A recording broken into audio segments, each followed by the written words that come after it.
చంద్రబాబు గారిది సూపర్ 6 పథకాలు అన్నటువంటిది ప్రభుత్వం పెడతానంది.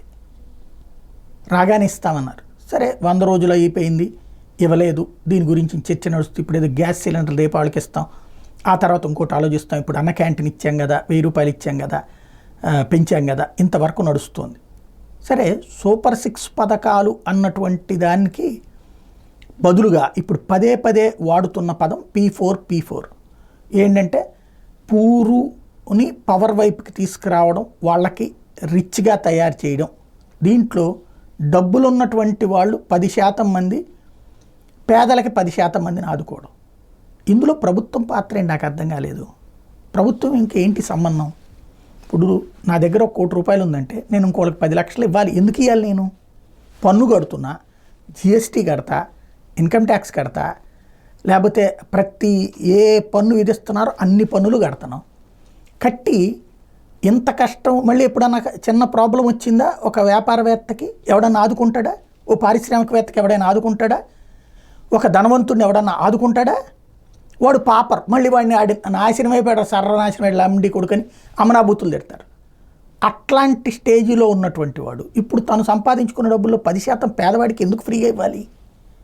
మనం ఏమంటున్నాం? పేదవాళ్ళు కష్టపడి సంపాదించుకోవాలి, దానికి తగ్గట్టుగా మేము ఏర్పాటు చేస్తాం, పెద్దవాడి దగ్గర నుంచి డబ్బులు పేదవాడికి ఇప్పిస్తాం అనేటటువంటి. అందుకే కదా అసలు పన్నుల విధానం ఉంది.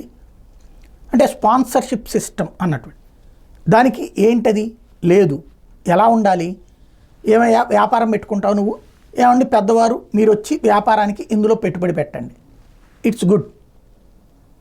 అంటే ఫర్ ఎగ్జాంపుల్ ఒక చెప్పులు తయారు చేసేటటువంటి ఒక 10 మంది కుర్రోళ్ళు ఉన్నారు, వాళ్ళందరికీ ఆ వృత్తి వచ్చు, కానీ షాప్ పెట్టుకోవడానికి వీల్లేదు. వాళ్ళు తయారు చేసుకుని బ్రోకర్కి అమ్ముతున్నారు, లేకపోతే ఏజెంట్కి అమ్ముతున్నారు, ఆ ఏజెంట్ షాప్ వాళ్ళకి అమ్ముతున్నారు. వీళ్ళే ఓ షాప్ పెడితే బాగుంటుంది, వీళ్ళకి దానికి పెట్టుబడి లేదు, ఓ 10 లక్షల రూపాయలు ధనవంతుడిస్తే బాగుంటుంది.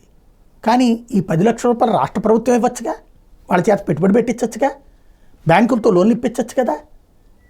దీంతో వాళ్ళు ఇచ్చేదేంది, ఈయన ఇప్పించేదేంటి? నాకేం అర్థం కాలేదు ఇందులో. P4 అంటే ఇప్పుడు అదేదో వరద బాధితులకు సహాయం అని చెప్పి అందరూ 1 కోటి రూపాయలు, 50 లక్షలు, 5 లక్షలు, 10 లక్షలు, 5,000, 10,000 ఇట్లా ఎవరికి చేవచ్చినంత తీసుకొచ్చి వాళ్ళు సాయం చేయడం అంటే ఒకసారి బాగుంటుంది. రోజు మీరు అందరు తెచ్చి పోస్తా ఉండండి డబ్బులు అంటే రేపు పొద్దున పెద్దోడు పారిపోవాలి ఈ రాష్ట్రం వదిలిపెట్టి, లేదా వాడు దోచుకోవడానికి మనం అవకాశం ఇస్తే అందులో నుంచి వాడు దోచుకునే అవకాశం బదులు మనమే చక్కగా తీసుకెళ్ళి ఆ పేదవాళ్ళకి సంబంధించి ఆదుకోవచ్చు కదా.